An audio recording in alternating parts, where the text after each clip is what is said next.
sir. Allegiance to the flag of the United States of America and to the republic for which it stands, one nation, under God, indivisible, with liberty and justice for all. Great. Are there any adjustments to the agenda tonight? Does someone make a motion to approve it? Second. All those in favor? Aye. Anyone against it? Great. So we have the agenda. Let's start with district updates. Commissioner Morris. Mark Morris, District 6. I got a number of questions about deer in the bucks that were destroying garden furniture.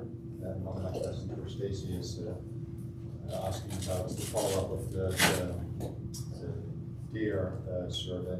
I also got questions from residents about the blueprint, the next phase, and I directed people to the website. And I think, and I responded to an email about traffic and accident on Indiana Avenue, particularly Richards Road. The way the traffic is organized from the apartment complex to Ave often leads to people going through the neighborhoods to North High Street. I directed the resident to 311 requesting for making changes to the traffic situation there. Thank you. Commissioner Miller. Yes, Drew Miller, District 5, nothing to report. Commissioner Salter. Angela Sasser, District 4, had some reach out from neighbors with concerns regarding the proposed ADU legislation. Also got a reach out from a couple of the neighbors who felt like they didn't get enough time at last meeting regarding the zoning variances on. And I attended the zoning training, which is really helpful. Josh Hively, District 8. I attended a Columbia Gas open house earlier in the month about the Coral Road, Bethel Road connector project. They'll be putting in a pipeline down Morse. I think in late 27 maybe. I had got some notice from one of my neighbors about some development work happening at the School for the Deaf. There's a portion of the property of the School for the Deaf that's about a 90-acre permanent conservation easement. It looks like the school is going to try to build a road through there. It's actually Commissioner Miller's district, but my backyard. So we spoke about that briefly this month. We are in early planning stages on that project. I did have a meeting with the superintendent at the school and the director of facilities at the School for the Deaf, but they didn't really have much information as that's pretty early on. I attended the meeting of the Zoning and Variance Committee with Commissioner Miller and Commissioner Moritz for the two projects that we'll be discussing this evening. And I had another conversation with a constituent about a possible development project of a vacant lot on Morse Road. I think at the time I was able to get a hold of him. I think Commissioner Wada had already answered most of his questions, but tried to know where I could. That's all. Thanks. Chair Bolton has an excused absence today. I'm Colorado District 1. We learned, well, about the past couple months that the Crescent Presbyterian Church is closing. Their congregation is moving somewhere else. So we have we'll have an empty church building right across the street from my house, actually. So it'll be interesting to see what anything can come of that. Other than that, I don't have anything else to report. Commissioner Lee Osborne. Donnelly Osborne, District 3, I have no updates.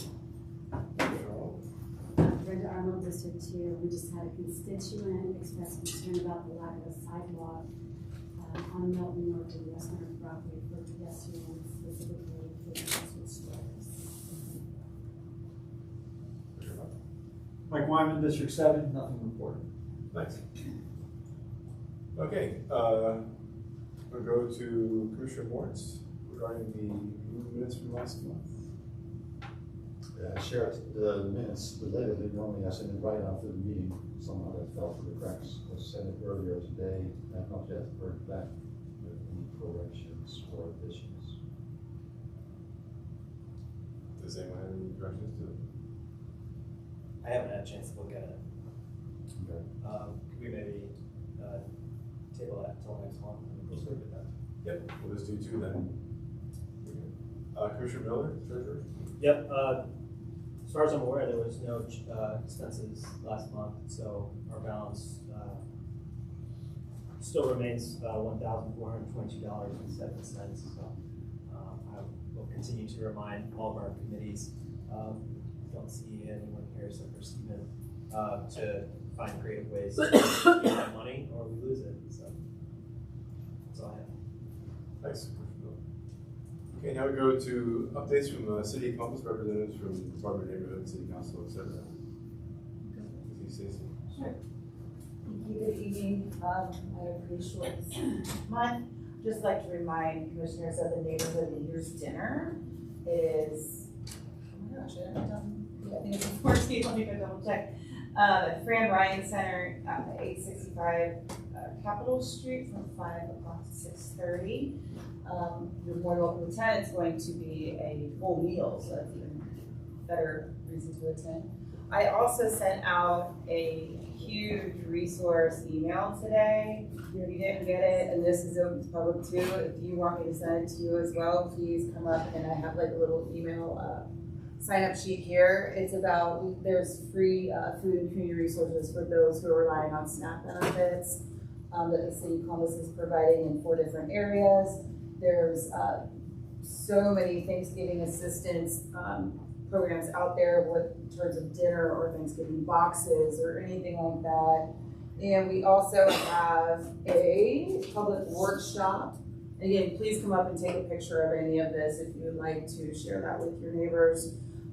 City of Columbus is gathering public input as a part of an analysis of impediments to fair housing, and you have the opportunity to share your insights, your local insights into barriers to affordable housing and how we can improve equity into the housing or into the community through housing. And the 2 dates, they're like the same, so you don't have to go to 2. November 18th at the Hilltop Branch Library from 5:30 to 7:30, and the 20th at Linden Community Center from 3 to 5. So please feel free to come up and take a picture or sign it up and just take a little note and say, send me that stuff, and I'll do it tomorrow. Any questions from the commissioners? It's totally just go ahead. Did any update on the deer survey? I'm gonna let Suzanne take that one, but yes, we do. Any other questions from commissioners? Any questions from the public? Oh, Yes. How well is that being pronounced? I did not know anything about this from the Linden or from the Hilltop. Is that been televised or somewhere downtown City Hall? Because I'm very interested in that. I know what part of what? The 2 meetings that's holding on the west side in Linden. Oh yeah. And I know there's one coming up with the Register with Nicholas Banks. Okay. So I would like to have copies of that after the meeting. Oh, absolutely. Do you have a separate commissioner email? Because you should have gotten. Yeah, yes, I do have that. Okay, because it also has come from a bunch of different spots, because Neighborhood Design Center, you might have gotten an email from them, same thing. But please come up and take a photo of it, and I'll show you. Okay. Thank you. Thank you.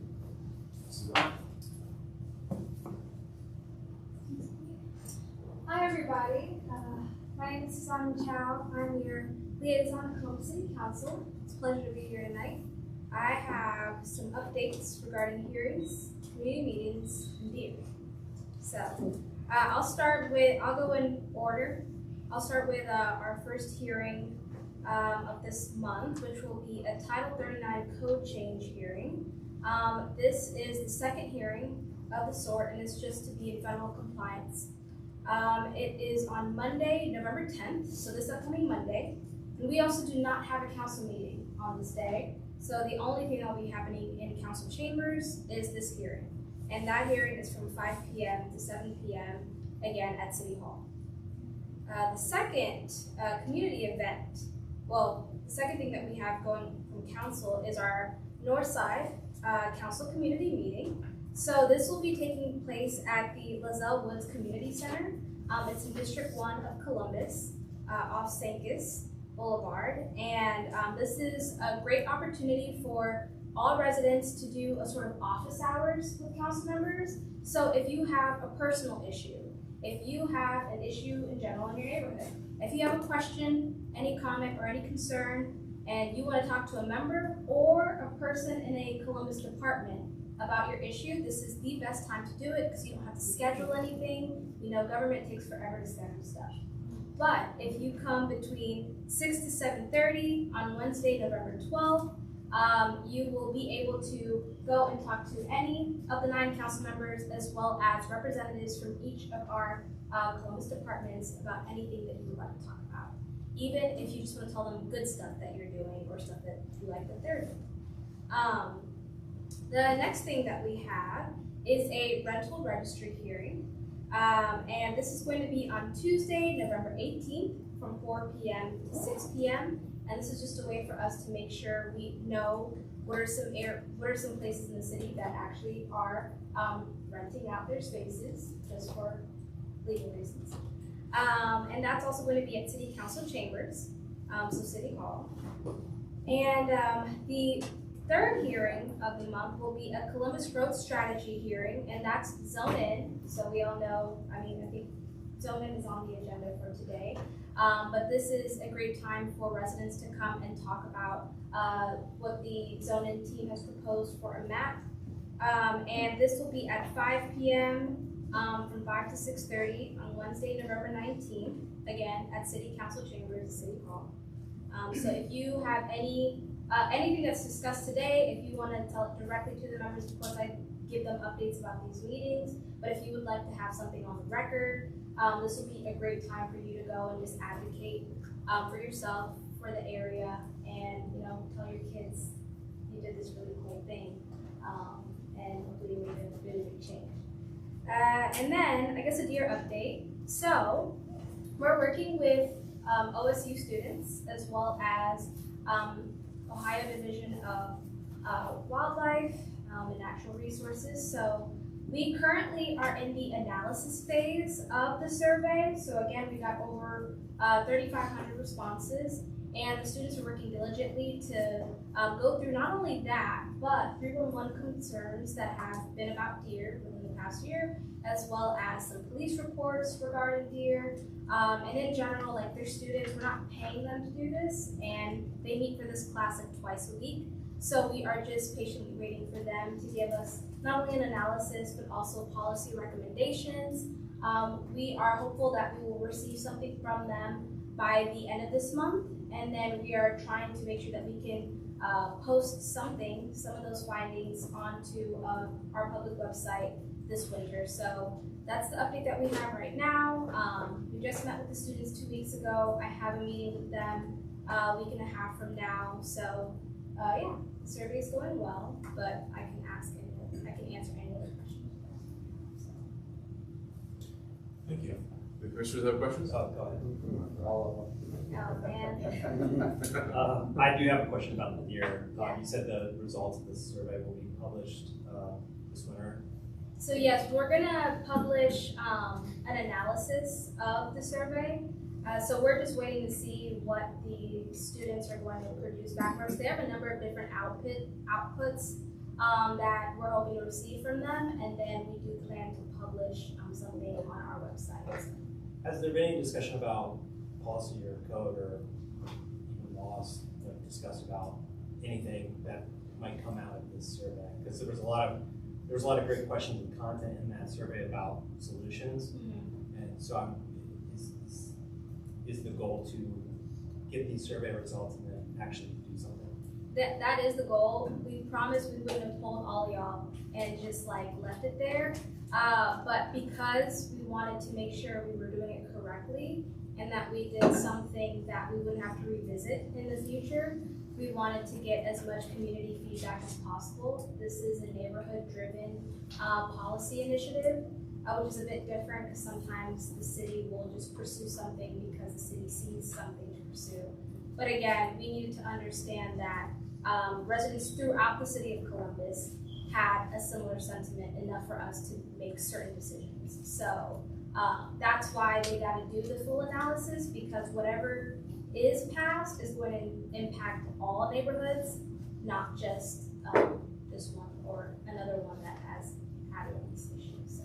I appreciate that. I know how polarizing your conversation can be. Yeah. And just for example, today I saw some of my neighbors feeding a deer. Mm-hmm. And also today, my dog was in an altercation with a deer in my backyard. Wow. So luckily, my dog's fine. The deer was fine too. But it's just, that's, one extreme to the other. Yeah. Yeah, I completely understand. Any other questions? Any questions from the public? Yeah. Yes, with this zoning process, I do think there should be more improvement. So is this the final phase? Because I know I was heavily involved in this. And so, just looking at this, is this the last piece of the pie that we need to fill in the gaps? What's is vacant or what's not idolized out here to the city of Columbus? If you could answer that question, because I was heavily involved in this with all the zoning process, with all the 161. So could you explain more about this? Is this the last phase of this? Because I have several books of this where it's all laid out, where it's getting ready to come, where it's getting ready to change. So if I get more clarification, is this the last meeting for this? Yes, I'd like to preface, I'm not a part of the zone-in team that's within the Department of Development, but from my understanding, what I've been told is that this is not the last phase. Just for everyone's awareness, this is the second phase of zone-in. The first one covered less than 5% of parcels in the city. This one will cover about 40%. So you can imagine there's gonna be some leftover phases to cover that remaining 60% or 55% of the city. I don't know how many phases that will be, but I do know like this particular hearing won't be the last time you will hear about a chance to be able to talk about this phase. And then this will also not be the last phase in general of this complete city zoning update. Does that answer your question? Yes, and my other question is, I do want to thank you for Rob Dones having this, because I think there need to be some higher density in the city of Ohio here with more residential and apartment complexes, because I know one of the hard-hitting areas is Linden. And so a lot of people don't like change, because I came from that community, and I'm exactly here, just to hear this from you is because we want this to move quite quickly in ahead. Because like I told some of my people in Linden, I want Cleveland Avenue to look like High Street, because I came on the bus line and saw all this gathering, bars, retail, and restaurant that's open after hours. And so, I want to thank you for all of this, what you have done. Thank you for your time. Yeah, definitely thank the members. I'm just a liaison. They're the ones who are trying to make sure that, we're updating this antiquated zoning code that we have, and that we do have more affordable housing and just more housing in general. So yeah, definitely go to the hearing and tell them that. All right. Any other questions from the public? Great, thank you very much, Suzanne. My pleasure. I too would like to have Cleveland Avenue look like High Street. I also live off Cleveland Avenue and agree with that statement. Are there any other city representatives here for this section of the agenda? Okay. Next is this Columbus Growth Strategy discussion. We were asked by Chris Bloor, who's presented here before from the Department of Development, and his email stated that the Columbus Growth Strategy is scheduled to go before City Council for a vote in early December. This is not zoned in phase 2, but it's related to it. I'm not a zoning person, so I can't really describe exactly what all of it about. So, But anyway, he asked if we would like to include a recommendation, if we, the commission, would like to include a recommendation to the official record. To ensure that occurs, please reply by November 30th to this email with your commission's recommendation and the date the meeting took place. If we do not hear from you by this date, we will presume you are in support. So thank you again for your engagement. So, look, from my understanding, the Columbus growth strategy is, you just go to the introduction.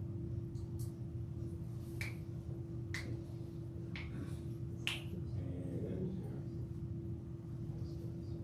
it's basically a mechanism to more quickly move zoning issues through the city. Is that correct? Steve, are you familiar with this? I don't know if it's a specific one, but generally that's their whole goal is to try to. Yes. It doesn't have to do with zoning. Zoning 2, phase 2 is for larger industrial and institutional areas to allow for changes there a little bit faster. So I don't really know exactly how to handle this because I'm not a zoning expert by any means. But basically, what is it in here?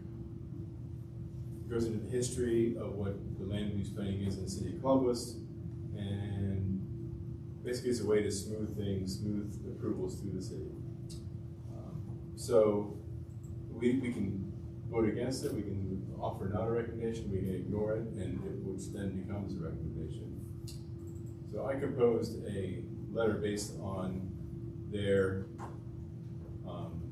introduction, and what I found here was I don't want to read verbatim, but talks about the history of the plans, where we are now, which plans have superseded this one, and then the planning horizon for the next 20 years, from 25 to 45, with regular updates as zonings usually go. Since 2018, planning staff has worked with community stakeholders to develop 4 land use plans, and I think those are the 4 zone-in phases, I believe. Don't quote me. Creating the robust and widespread land use design framework for our city. Let's move to the next steps of the zoning initiative. Time is now for consistent, modern, citywide policy guidance that serves as a foundation for our updated zoning code and development needs of our region's future. So that's the key right there, this paragraph right here. That as we move into the next steps of the zoning initiative, it's time for a consistent, modern, citywide policy guidance that serves the foundation for our updated zoning code. And so that's what this growth strategy is basically a guideline, my understanding is, for all zoning updates.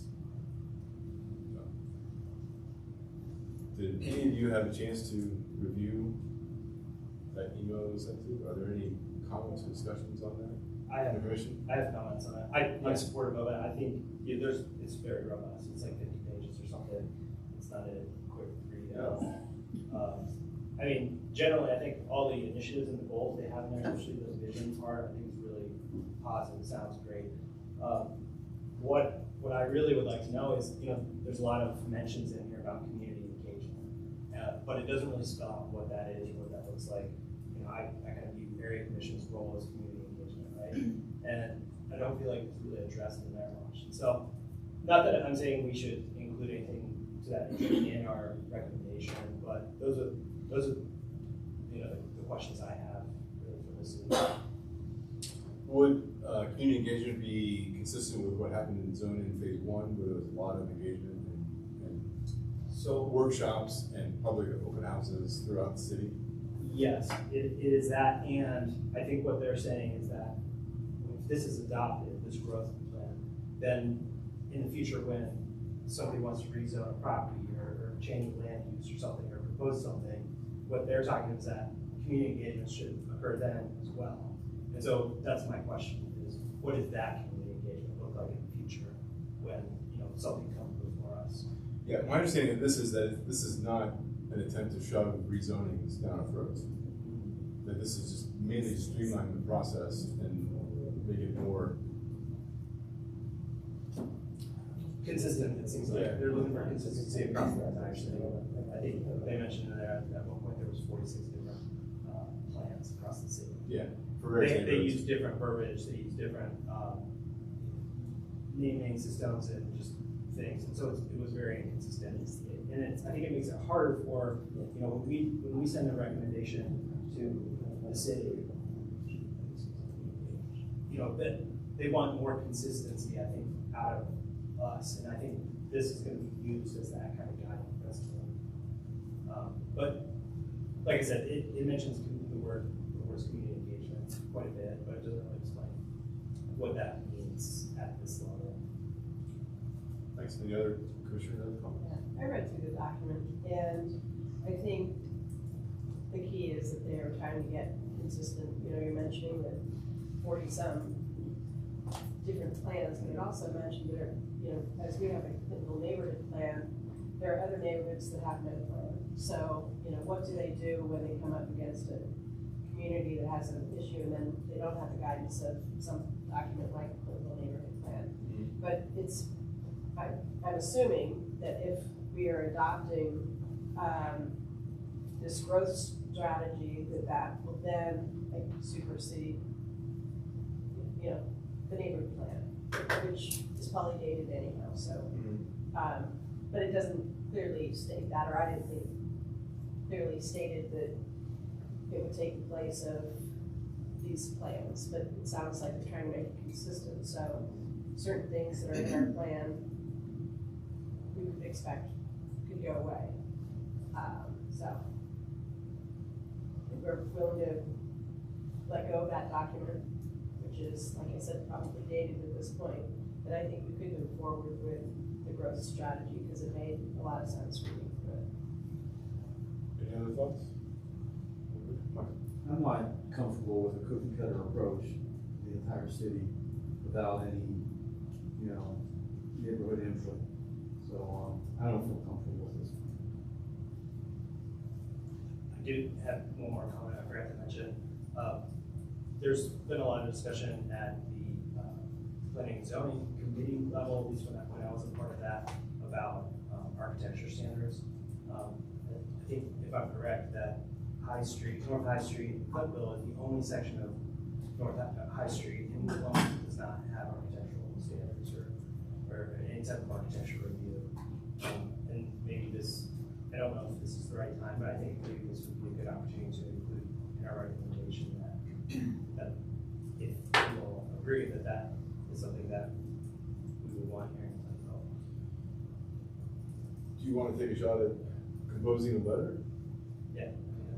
Okay. Because I just basically clipped this right here from the document itself, just these paragraphs, just for me to try to get my head around what exactly this is.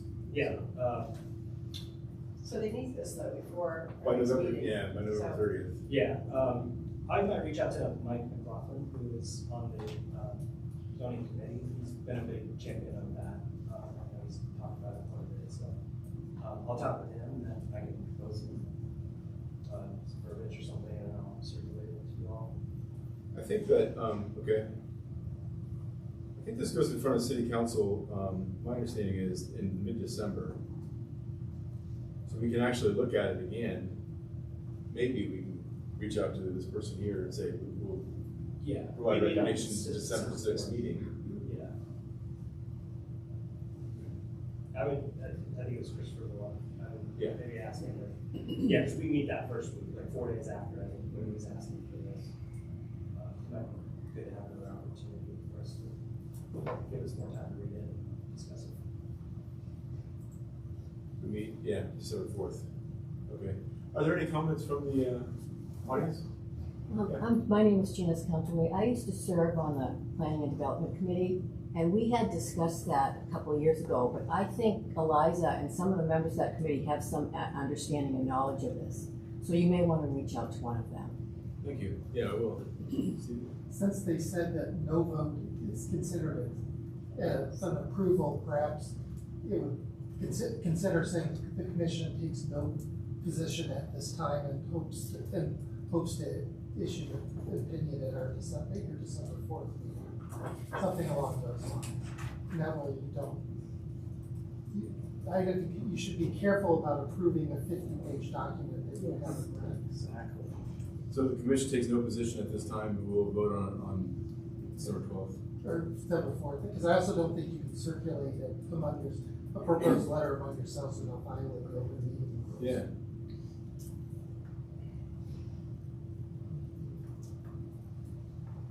So we'll either confirm or deny. Yeah, Commissioner Light. So I would agree with that. It seems like highly inappropriate because like even just watching the area commissioners, not everyone's even read it yet. So like approving something that's not been read and just copying and pasting what the city wants on that seems like inappropriate this time. And I think that that's a great, I've got no position one way or the other on it, but like the idea that you just rubber stamp it because and you haven't even read it, like that's concerning. So my I don't think anybody was suggesting that. well, I'm just saying the proposal that was up there that's listed as it. Okay, well, I'm sorry. Am I allowed to finish my sentence? Please finish. Okay. Just so we know, like that's not how we're going to operate. Like in this dynamic, you're allowed to have a position that you disagree with. But like we're not going to create that kind of culture here moving forward. So, you know, for what it's worth, folks can have a different opinion than you. All I'm saying is that it doesn't seem appropriate to sign off on that as it was proposed in that statement, given that not everyone in up here has even said they've read it.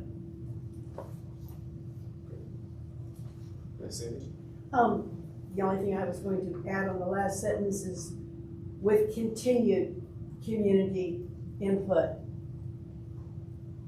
You know, the commission can recommend till the cows come home as long as as the city continues, as you kind of alluded to, there's gotta be continued community input. It's just too general to just give it a blanket, but somehow stick in there continued community input. Thanks, Sandy. Well, I think that, well, I did put this in here because this is like the big points. And I basically tried to outline, or develop as an outline. So this is not going to be sent out. So just so you guys all know, this is just a way to kind of, rather than have to scroll through a 50-page PDF during the meeting, this is kind of like, this is the main things here. So, okay. So it seems like we're leaning to say that the commission takes no position until the December 4th meeting. We want to mention there's continued community input required for this. And any other thoughts you may have, we'll kind of reconvene in our next meeting. In the meantime, I'll email Christopher and tell him that. So, yeah, Christopher. You're going to ask him if we can have till the yeah or whatever. Can you ask him in your email if this will eliminate the Clintonville neighborhood plan moving forward?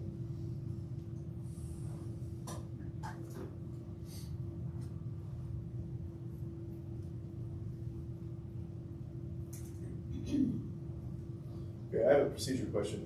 If I email him directly, can I copy every single commissioner on that so that there's everyone is kind of above the board on that, just so we all get the same information? Is that? Yeah, I mean, as long as we don't comment. We can't discuss it. We don't discuss it, we should be fine. But that way we get the information directly from him instead of me trying to interpret what he said. So, okay, great. And we did not have to take a vote on this or anything, so we shall now move on. The next one is Noah.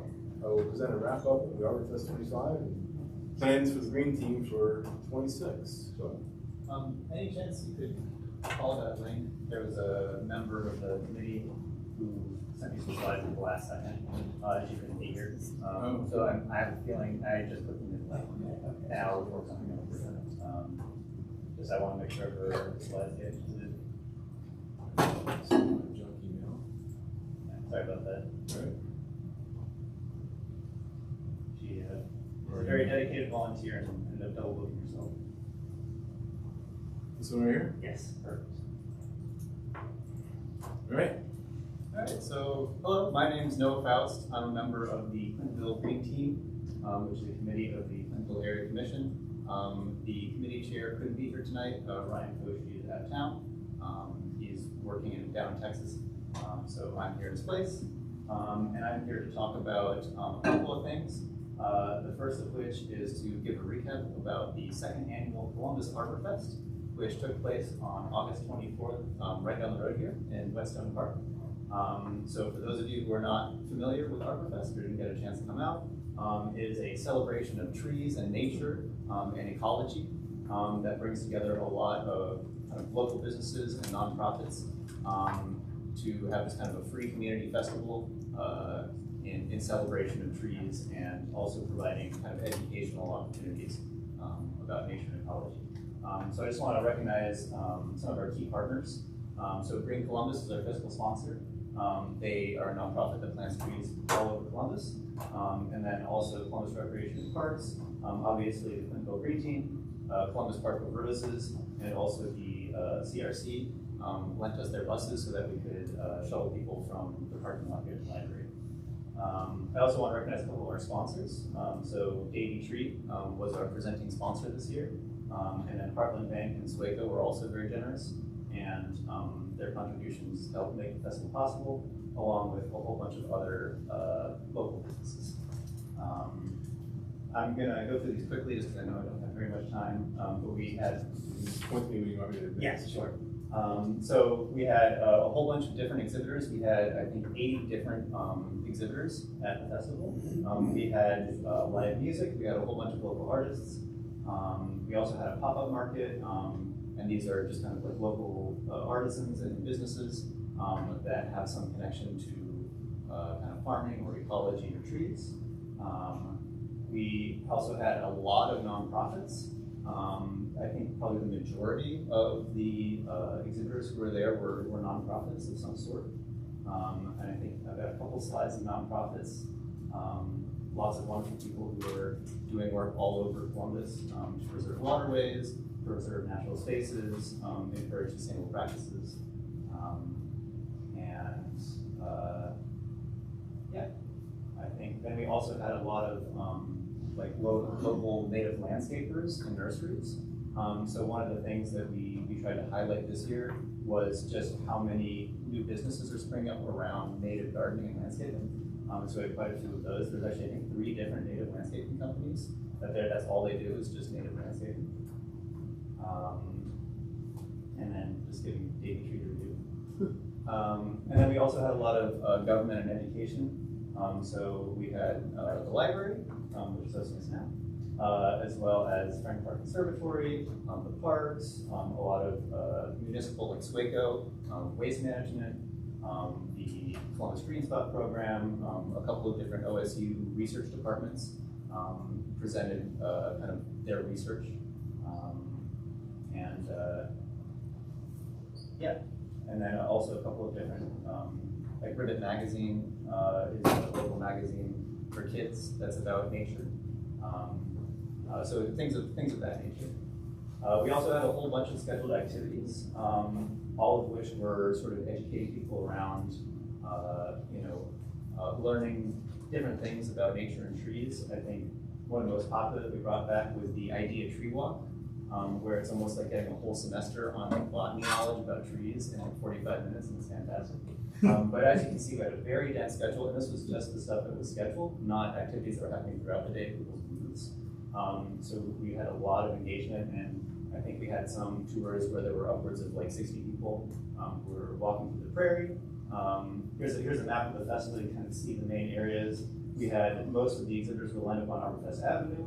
We had educational talks in the shelter house, and we had a children's area sort of down near the end of that avenue, as well as having nature tours that were occurring and going all sorts of different places in the park. We were from the Old Change River, the Whetstone Prairie, the Park of Roses, just using that whole natural area, which has a whole bunch of different ecosystems and gardens and things to kind of further that mission of education.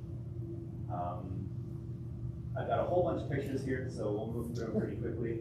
But you can see we had a whole bunch of different exhibitors, people bring their dogs. I think it was one of the first times the library brought their pop-up mobile library, which is really cool. If you haven't seen it, it's a little truck that just has bookshelves, and you can check out books just like you would at the library. We had e-bikes, of course. We had food trucks. We had a native plant sale, yoga, staining demonstrations in the river, There was just tons of activities, lots to do, something for all different ages. Here's a couple pictures in the shelter house and some educational activities. I think this was a presentation about like the whole history of Ohio's forests from, you know, prehistory all the way up till modern times, which was really, really interesting, as well as some art exhibitions that were all, it was a poetry and art that was all themed around trees. And then here's a couple pictures of the family area. People were building birdhouses, doing various craft activities, and educational activities like learning how to recognize bird sounds. And so we're very excited. We've already started recruiting the team for planning next year and kind of defining roles. So we're very excited. We had, I think, 2,900 people who came out to this year's Oktoberfest, whereas last year we had around 2,000 people. So we've almost seen like a 50% growth in attendance, as well as about the same amount of growth in the number of people presenting either as exhibitors or through activities. So we're hoping to kind of continue growing and make this like a real staple of Columbus, this tree celebration. The other thing I want to mention, these are the slides that I mentioned earlier. So Augie Risco also couldn't be here because she is at another volunteer event, but she has been helping lead our pollination garden efforts.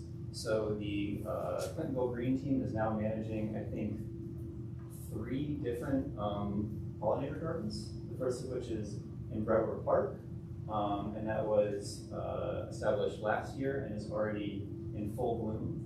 So it's like a very small section, but very densely planted. The next one is Fire Station 19, and this has been a couple of years this project has been going on. There was a couple of learning opportunities early on where, you know, some things were planted, and then the people who were working the firehouse didn't really like what was there. We're having some issues with it, crowding up the sidewalks and things. But there's been some volunteers who have gone through, taken out a bunch of invasive species, replanted with native species, and next spring it'll be a real sight to see. So next time we go past, check it out. And there was an open house at the fire station, and some of the members of the green team were there to present that. And then lastly, I think this is the newest one. You may know the Beechwood Harbor Garden. It became infamous on Facebook because it was accidentally mowed down by a landscaper who didn't quite know what he was doing. And it actually inspired a whole bunch of action around pollinator gardens. But as of recently, the Clintonville Green Team has been asked to help manage that garden. And so starting next year, I believe the team is going to start volunteering and planting and weeding that space. So, are these photos from this summer? Yes. That's terrific. Yeah. Well, it's a beautiful garden. Yeah. And it's fun. That's the thing. It's fun right back. You got to cut down, but and then one last thing that I don't have a slide for, but if you grab the latest Clintonville Spotlight, you'll find that there is now an article by the Green Team, and we're planning to every month just highlight different information for neighborhood residents about nature, sustainability, kind of furthering that mission. And we've got a whole bunch of different members of the team, different volunteers will be writing for that section each month. So that'll be a fun new addition to the Spotlight. Great. Thanks, Neil. Are there any questions from commissioners?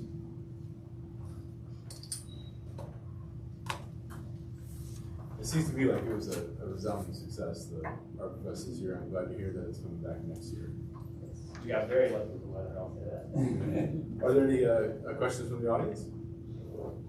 Yeah, more of a comment. I'm Doug Yost, I live on Torrance, and I just walked by the Brevoort Park one just 2 days ago, and it still looks pretty good. And I like all the little signs that are out to help identify each of the plants.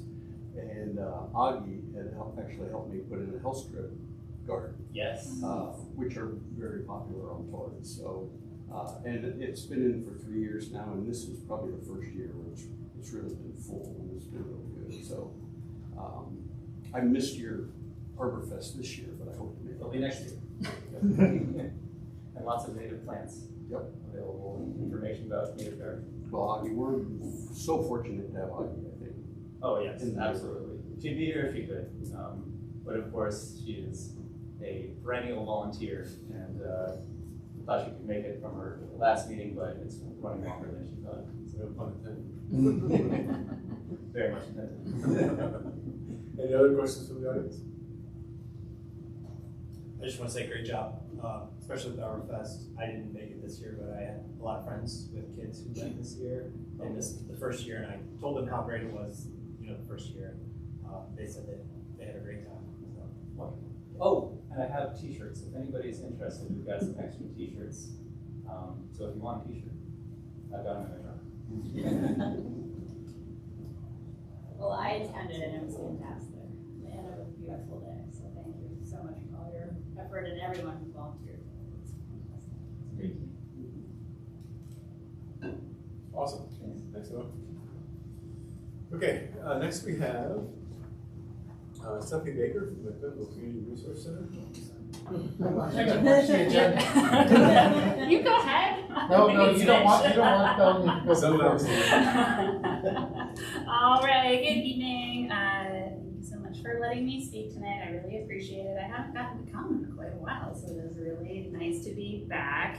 I suspect that all of you probably are very familiar with CRC and the work that we do. Yes? Okay. All right. Well, thank you. Thank you all so much for supporting us. I also suspect that if you could ask me one thing, it would probably be about our food pantry and what we are experiencing at the food pantry right now. Okay.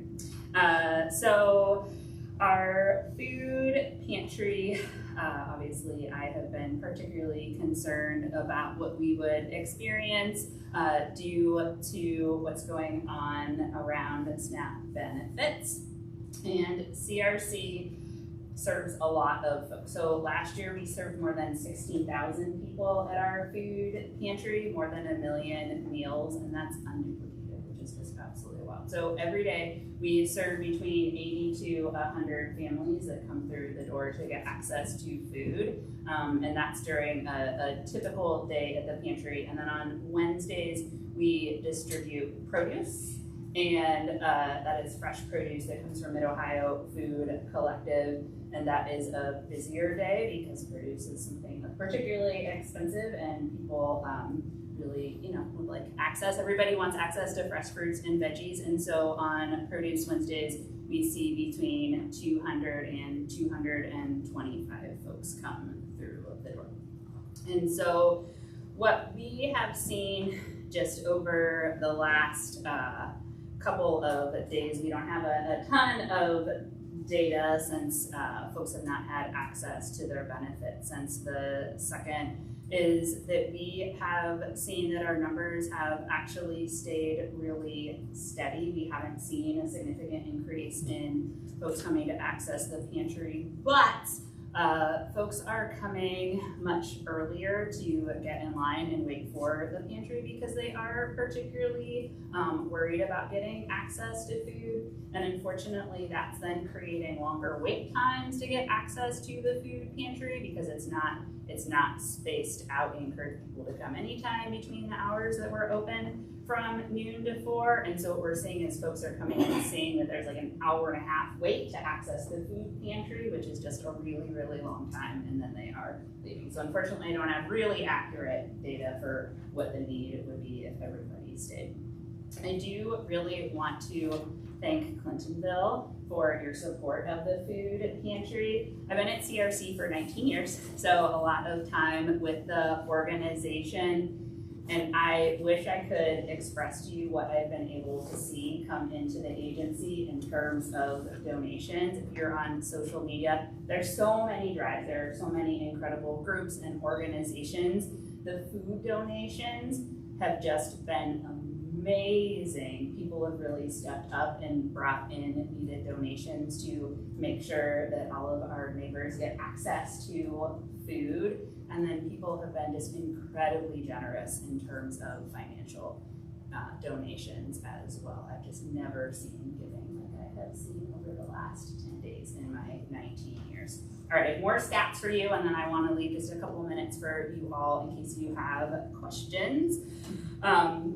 So far this year, we've had more than 25,000 visits to the food pantry. So that's how many times people have come to shop. They've distributed more than 872,000 meals, so getting close to that million that we saw last year, and we've served 14,205 people. Thanks to volunteers, again, hearing about Aki, she volunteers for CRC too, of course. We are very, very grateful for volunteers that help CRC. We could not do the work that we do without all of you. So this year we've had more than 316 people volunteer for CRC, and they've helped unload and stock over 305,000 pounds of food. So just an incredible volume, making sure that we're able to get it out.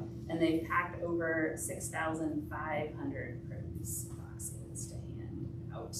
I want to make sure everybody knows about our upcoming events. I will talk about our current needs, and then I will open it up for questions. This Saturday is Cranksgiving, so hopefully everybody has heard about Cranksgiving, and if you are a cyclist, you are planning on attending. It is an incredible event, and so that will start at Combustion at 10, and then folks ride to grocery stores and then to the pantry.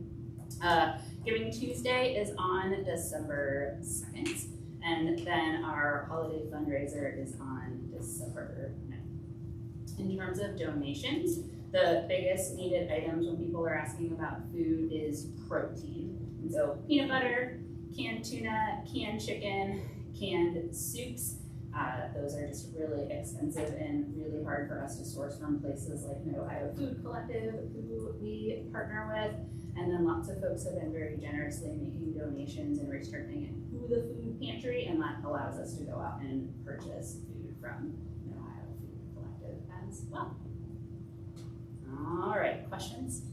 I have a question. Yes. Oh, go ahead. So I heard that, is it better to give you money than the food because you Yeah, we bought can this purchase already? it. Yeah, we can purchase it from Mid-Ohio Food Collective much cheaper than folks can go out and purchase it at the grocery store.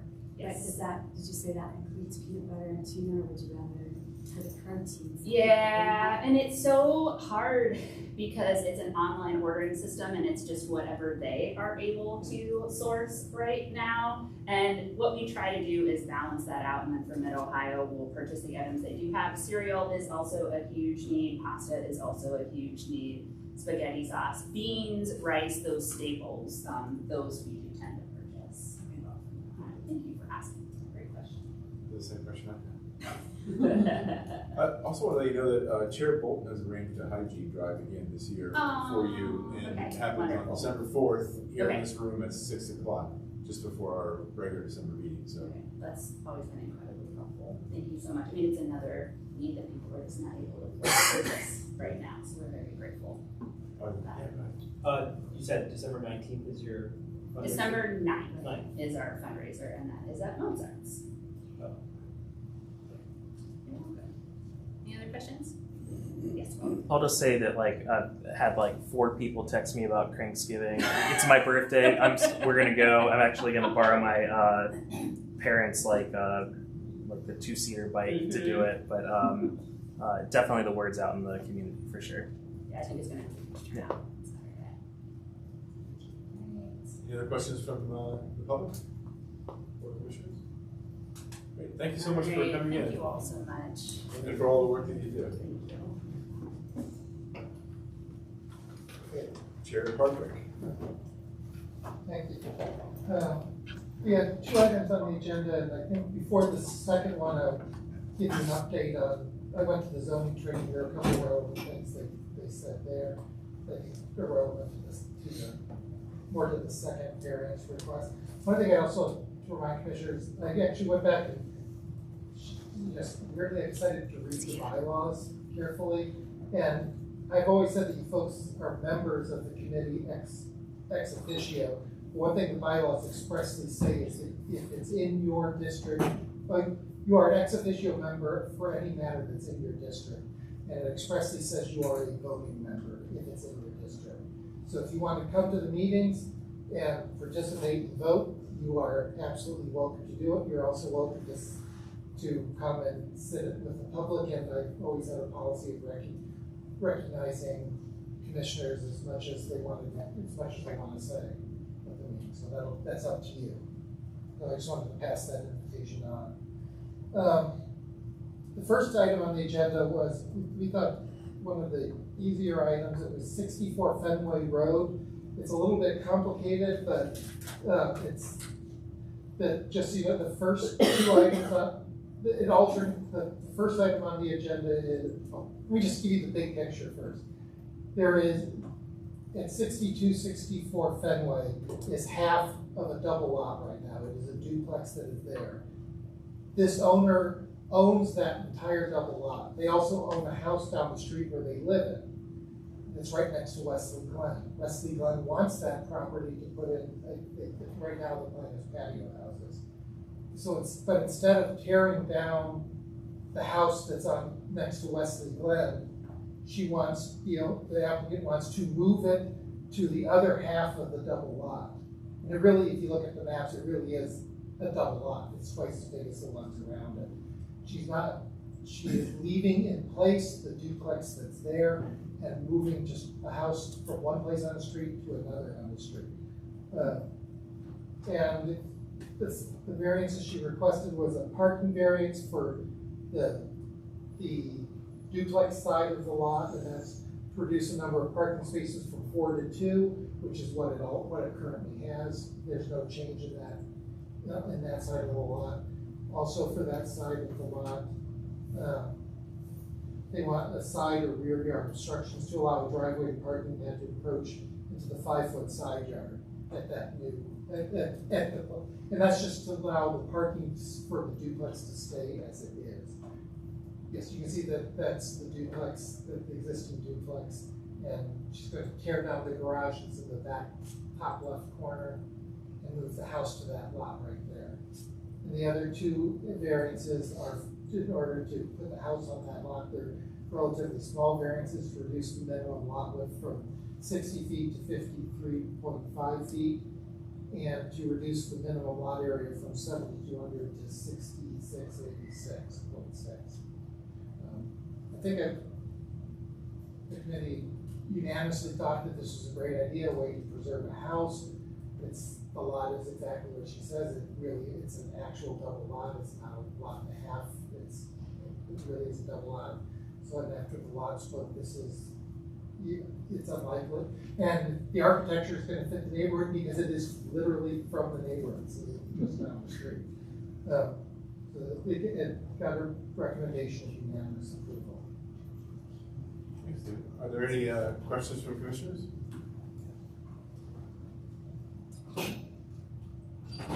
This just seems why we need to change our zoning, because everything's set up for 60-foot lots.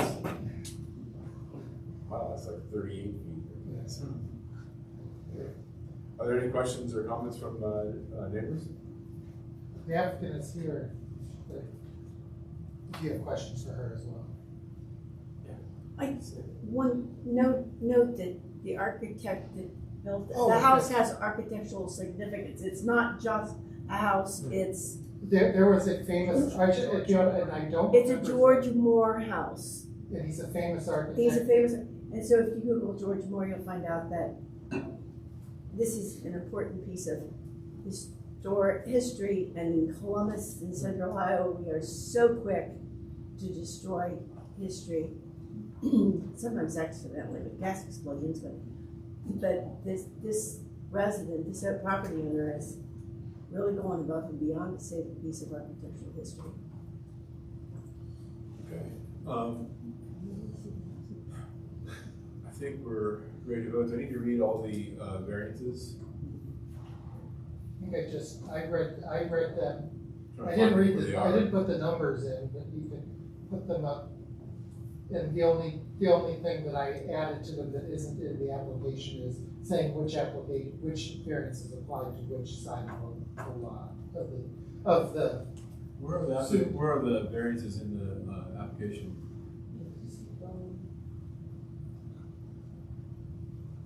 City's applications are not user friendly.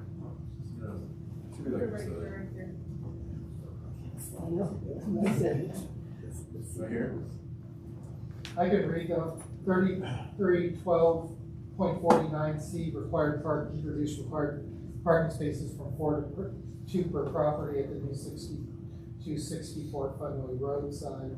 333205A1, area district lot requirements to reduce the minimum lot width from 60 feet to 53.5 feet. At the new 70 Fenway Road, 3332.10 to reduce the minimum lot area from 7,200 square feet to 6686.6.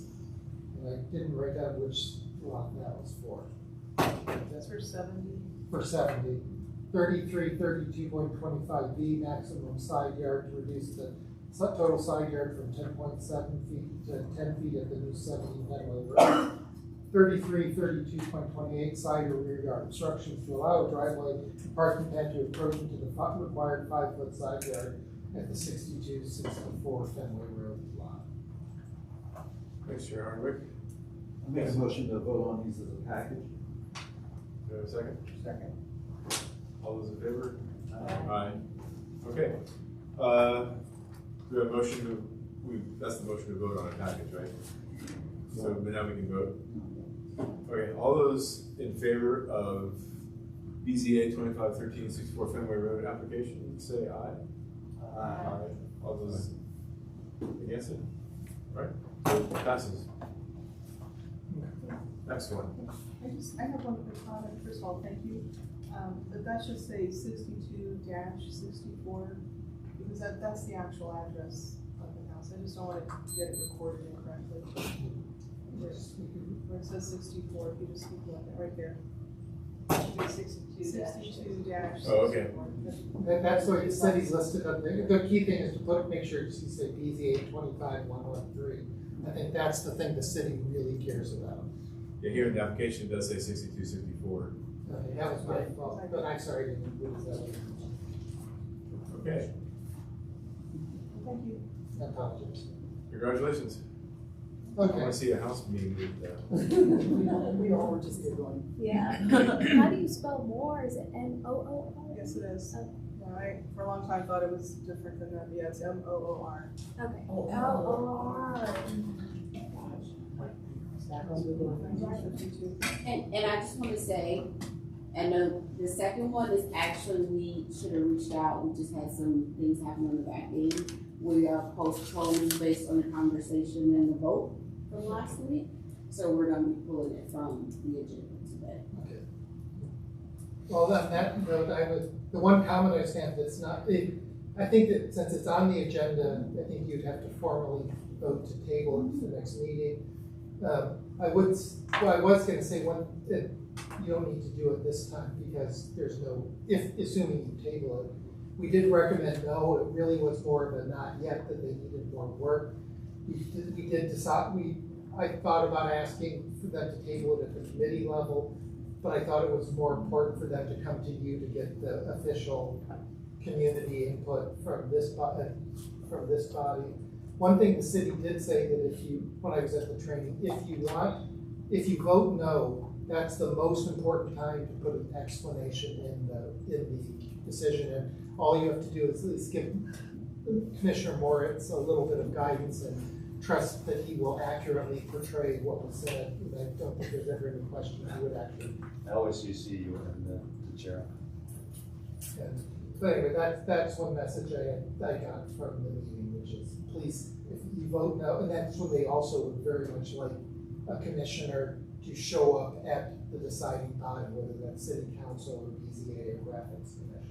If you're gonna tell them no, the other thing is if you give a conditional approval and the condition isn't met, they consider that a no. Just for future reference. Anyway, that's my report on the zoning training as well. Can I ask a question? Yeah. At what point, when it doesn't get met, because we've done conditions on parking variances to add handicap parking, and it's never happened.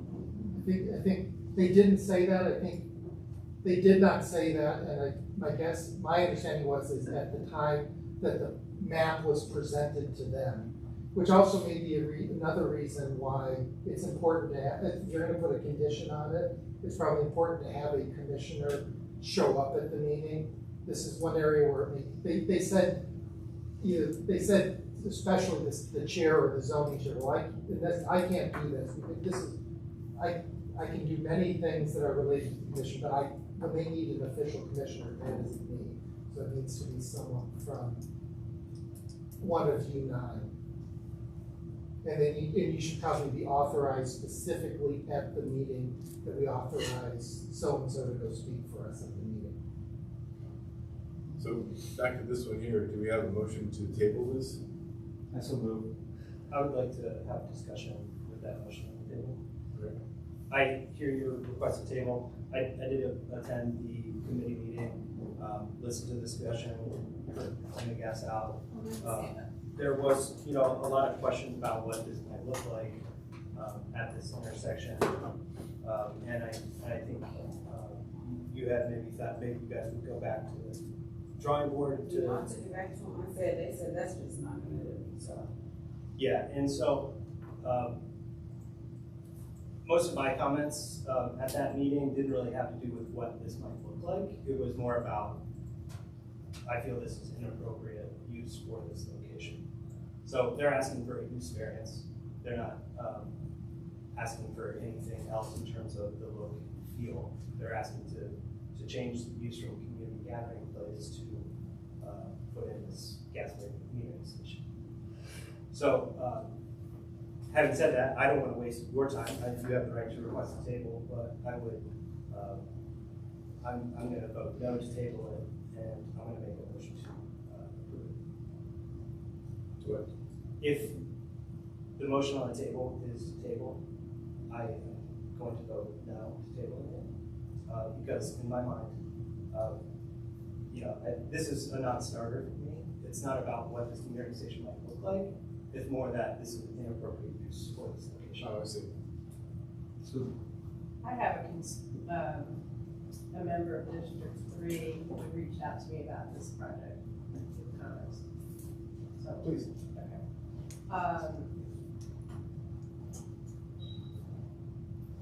It says, if I'm reading the information you sent correctly, it sounds as if the site of the new regulator station is near the train tracks. That concerns me. What if there is a train derailment? I got that text message too. Okay. So that was my comment that they couldn't be here tonight. Thank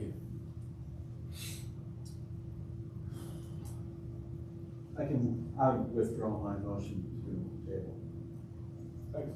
Do we have further discussion then on? Yeah, I have additional comments. So reading through the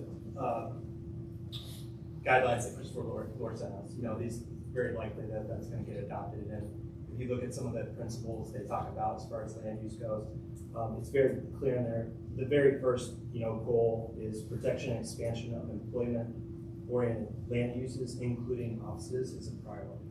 So this clearly fits that. Access to neighborhood-based services such as childcare is a priority. There's several businesses in there that support our neighborhood. It's another reason that I think this is inappropriate. And then strategic land acquisition in support of transit-oriented development is priority. There's a bus stop right here. Obviously, this is a major corridor. It's transit-oriented. It's an excellent place for an office building or some other business that might support our neighborhood. So, given all that, I feel it's an inappropriate use of the building. Commissioner Ward? I was also attending the zoning and variance committee and listened to Mr. Miller explain it. One of the things he also argued that, that's probably going to develop in the future. This is the main corridor, just like North High Street. There's plans for multi-use trail going to Worthington. So this turning this site into a gas station would be a lost opportunity. So I also will vote no on this. Can I clarify something? Why aren't they calling it a community gathering space if it's an office building? Is that? Yes, that's because that's the new zone-in term for that, what that area is zoned for. That area is zoned as a community That's the legal term, just like you have R3, R2, That is what they call, that's what the city calls it. This is not a permitted use in that area. This is our first zone in variance. It's like, Community gathering place allows a mix of uses. Gotcha. It seems to me like if this becomes a gas regulator station, then it like devalues the property immediately to the north as far as redevelopment. That, you know, it kind of limits what would actually go in there. If anything, would replace that. I would agree. There's been some development actually just north of here. What you see there, the white roof, is another office building. Yeah. Just to north of that is the same property owner, and they're developing that with the goal of turning it into a cafe. Are there any other discussions from commissioners? Are there any comments from the public? I just think the one difference between a tabling vote and a no vote is a no vote. A no vote allows them to go to the next step. A table vote, which they've asked for, stops them from going to the next step. You have to then take it off the table, but if you want to. But that reasonable people can disagree on that. Normally I don't like tabling because I think they have a right to a yes or no, but they've given up that right. But I just want you to be aware of that consequence. Right now, a table is in effect a pocket veto. Yeah, I appreciate that context too. And if whatever motion is made, whatever happens, it does go to the next step since it's District 9 willing to go and represent Clintonville. Oh, at the based on how we vote. Board of Zoning Revision. Yeah. Okay, so the question is, I guess the table is off the tabling is off the table. So, I'll make a motion to approve. have a second? Motion to approve the application to allow this use. Wait, I'm making a motion to approve. I need a second so we can vote. You want to approve? Our neighbor commissioner. No, I have questions. Like, if the applicant is asking to table and come back next month, is that what I'm understanding or no? That's what I wanted to, all of the conversation that we had from that meeting, I took to our project team, so they understood that it wasn't just the aesthetics, but it's the future of what that would look like. We mentioned the trails, I talked with Sue, I mentioned all of the concerns of the community. I've sent back to the team, which is why I expressed like we need to have more conversations of what that looks like with the community, because that's been our commitment. So that's what we would like, but it's ultimately up to the commission what we like to do. But you're not wanting to go forward with vote at all right now? No. We're still having conversations with the school. Yeah, and so the point that I understand, and you have every right to ask for the table. The point that I'm trying to make is the request to table was so that they could have more time to provide additional information about this site and what this metering station might look like. The point that I'm trying to make is I find the tabling unnecessary because no matter what the metering station looks like, I feel like that use at this location is inappropriate. And so that's why I would like us to vote yes or no. But they're not asking for the vote. It's on our agenda. But we couldn't, there were some administrative things where we couldn't reach out to take us off the agenda, so I apologize. Were you asking to approve it? We always make a motion in the affirmative. And so I'm making a motion to approve, and then we would have the ability to vote yes or no.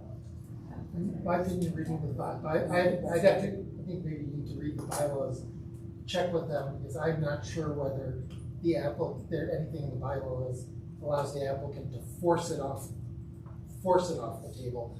I don't know if if that's possible with Robert rules. This has never happened in the entire time I've been here. I respect, and I just don't know what the answer is.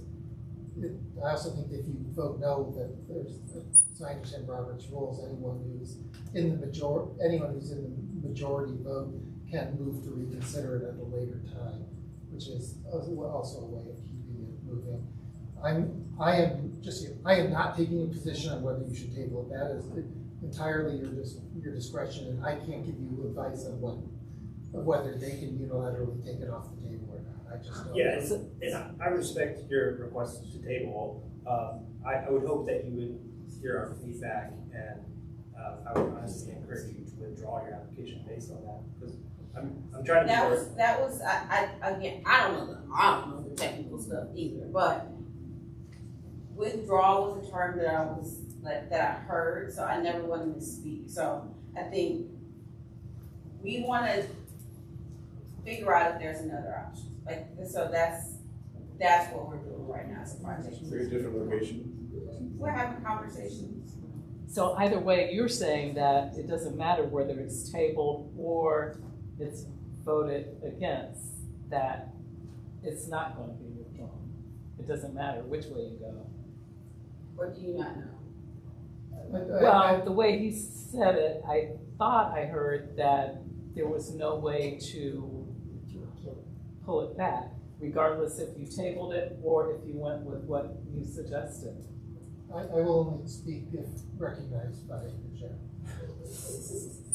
Mr. Hardwick? Yeah, no, I think that's important not to avoid side conversations. It's a matter of respect also. I am not taking a position on whether you can table over the applicant, whether you can vote on it if the applicant wishes to withdraw. I just don't know. And since I don't know, I've said that a few times. Thanks.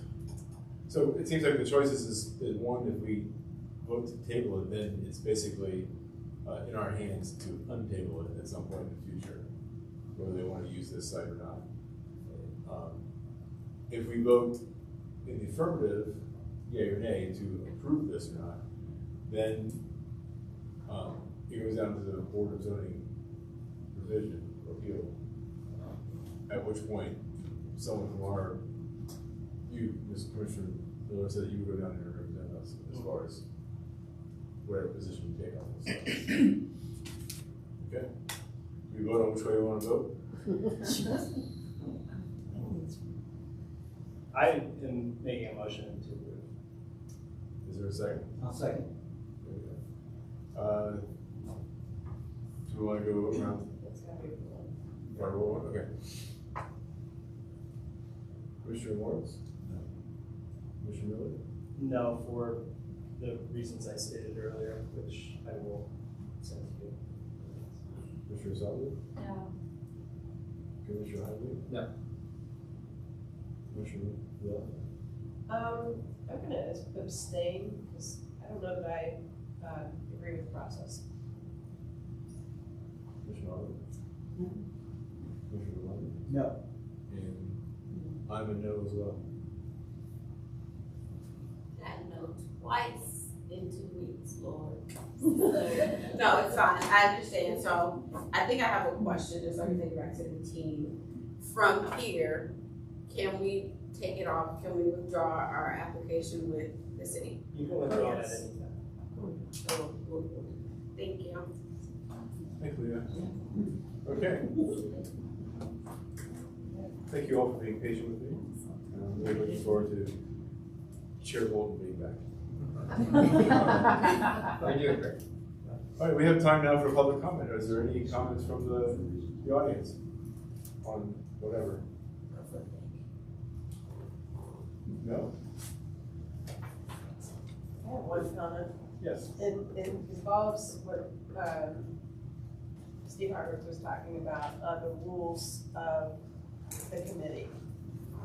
About, let's say if there's an issue in District 3, and then I go to the zoning meeting, I would then have a vote on the issue there at that meeting. And then when we come here, I'd be able to vote on it again.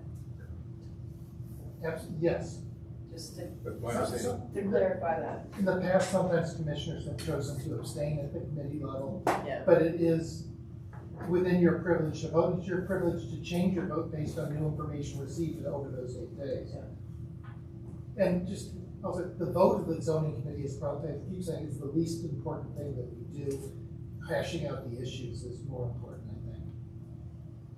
Did you guys vote when you were there? We did not. We've had some debate on that in the past, Yeah. whether a commissioner should have 2 votes. So, That's why I bring it up. Is that something that bylaws need looked at or not, or if we're comfortable with it, the Seems 2-vote option?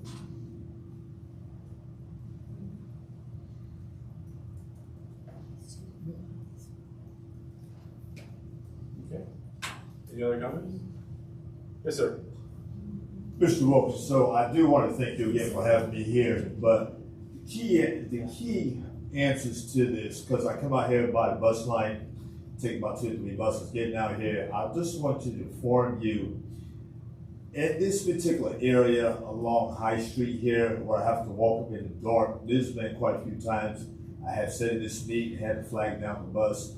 I don't know who chairs the light committee up here, but there has been several times I have this bus standing in the dark up here. I don't know who owns this area, but if y'all could look at this particular area along High Street here, because it is awful dark when I leave up out of here. There's been about 5 or 6 times I had to attend this meeting and I had to flag down the bus. And so, again, we have to look at the safety of this area, because I'm all the way up north coming from the Linden community. And I know a couple of years ago, I got hit by a car on Morris Road. So I just want you to take this very seriously. When you're dealing with pedestrians, people that's walking here like myself, or catching 2 or 3 buses. So I want you guys to really consider that. I'm also a visually impaired person, so I just want you to understand, because I also serve on the North Linden area as a commissioner. So I just want to take that back to you guys. Thank you, Mr. Wilkins. We've had discussions on high street safety along the way, and that's lighting is certainly one factor of that. So thanks for your comment. Any other comments? Do we have a motion to adjourn? All right, second? All right, we're adjourned. Thank you for